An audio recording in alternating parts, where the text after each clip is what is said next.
कसं काय मंडळी मंडळी आज से हम एक नई सीरीज शुरू करेंगे जिसका नाम होगा जीरो टू हीरो सीरीज। और हम इस सीरीज में ऐसे सुपरस्टार की जर्नी को डिस्कस करेंगे जिन्होंने विदाउट किसी सपोर्ट के इस इंडस्ट्री में या फिर यूं कहे मूवी इंडस्ट्री में आकर उस इंडस्ट्री पर छाकर अपना एक अलग मुकाम खुद के दम पर हासिल किया हो। और मुझे जिंदगी बड़ी होनी चाहिए, लंबी नहीं। हद करते हो। मौत के डर से अगर जिंदा रहना छोड़ दिया तो मौत किसे कहते हैं? क्यों दोस्त? और मुझे जब तक जिंदा हूं तब तक मरा नहीं, जब मर गया साला मैं ही नहीं, तो फिर डर किस बात का? आज के इस वीडियो में सिर्फ इस सीरीज के ही नहीं बल्कि पूरे भारतीय सिनेमा के पहले सुपरस्टार काका यानी कि राजेश खन्ना जी के बारे में हम डिस्कस करेंगे। जी हाँ, ऐसा सुपरस्टार जिसने सुपरस्टार का वो मुकाम हासिल किया कि आज के डेट के जो सुपरस्टार है शाहरुख, सलमान, आमिर, अगर इन तीनों का भी स्टारडम मिलाया जाए तो भी उसके 10% भी नहीं होगा। खन्ना साहब का जन्म 29 दिसंबर 1942 को अमृतसर में हुआ था। उसके बाद उन्होंने अपनी पढ़ाई अमृतसर में की और आगे के हायर एजुकेशन के लिए उन्होंने पुणे और मुंबई जैसी सिटियों का रुख किया, जहां पर मुंबई में आने के बाद राजेश खन्ना जी ने कई सारे थिएटर्स में काम किया, कई सारे प्लेज में उन्होंने रोल प्ले किए। और उसके बाद जो आज की डेट पर जहां पर आप नेपो किड होने के बाद इजीली आपको मूवी मिलती है या फिर सोशल मीडिया पर थोड़े से ठुमके लगाओ, पॉपुलर हो तो आपको किसी भी मूवी में इजीली ब्रेक मिलता है। पर उस समय यानी 60s में एक कॉन्टेस्ट हुआ करता था जिसका नाम था टैलेंट हंट, जिसमें राजेश खन्ना ने पार्टिसिपेट किया और उसके बाद उन्हें मिला उनके करियर का फर्स्ट ब्रेक। और फिर इस कॉन्टेस्ट के एग्रीमेंट के मुताबिक उन्हें मिली उनकी फर्स्ट डेब्यू फिल्म आखिरी खत, जो कि रिलीज हुई थी 1966 में। और ये फिल्म रिलीज होती बॉक्स ऑफिस पर ब्लॉकबस्टर साबित हुई। इतना ही नहीं, ये फॉरेन लैंग्वेज कैटेगरी में ऑस्कर में जाने वाली भारत की तरफ से पहली फिल्म तक बनी। और फिर उसके बाद राजेश खन्ना की कई सारी फिल्में आई जो बॉक्स ऑफिस पर कुछ खास सा मैजिक नहीं दिखा पाई और बॉक्स ऑफिस पर बैक टू बैक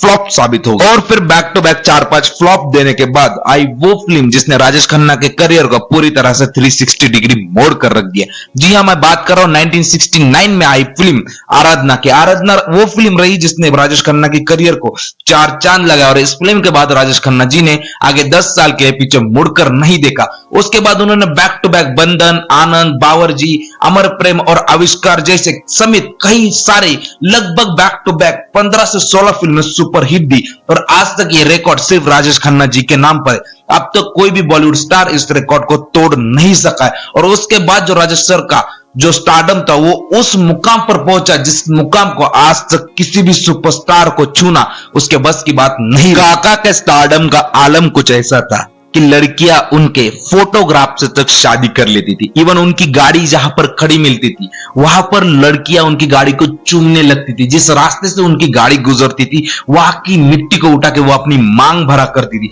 और ऐसा ही नहीं कि ये दीवानगी सिर्फ लड़कियों में थी बल्कि लोग तो उस समय ये तक कहा करते थे कि आसमान में आका और धरती पर काका। इस तरह का ह्यूज एंड जबरदस्त स्टारडम देखा था इस भारतीय सिनेमा के पहले सुपरस्टार ने। और फिर सन 1972 ने अपने करोड़ों फीमेल फैंस का दिल तोड़ते हुए काका ने अपनी लेडी लव यानी डिंपल कपाड़िया से शादी कर ली। इन दोनों की शादी काफी ज्यादा चर्चा का विषय बनी रही क्योंकि इन दोनों के बीच में काफी ज्यादा एज गैप था। फिर इसके बावजूद भी काका ने डिंपल कपाड़िया से शादी कर ली। और फिर इस शादी से काका को 2 बेटियां हुई, एक का नाम था रिंकी और दूसरी का नाम था ट्विंकल। और ट्विंकल खन्ना ने आगे जाकर अक्षय कुमार से शादी की, हम सब जानते।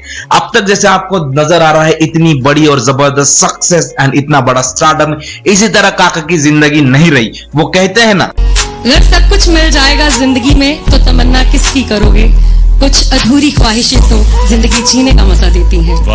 आपने काका की स्वर्ग फिल्म देखी है? जिस तरह आखिरी समय में सेठ जी के पास कोई भी नहीं था उसी तरह काका के साथ भी उनके आखिरी समय में ना उनके फैन फॉलोइंग थी, ना स्टारडम था, ना सुपरहिट फिल्में थी और ना ही वो लड़की जिसके लिए उन्होंने करोड़ों लड़कियों का दिल तोड़ा था और ना ही अपनी 2 खूबसूरत बेटियां।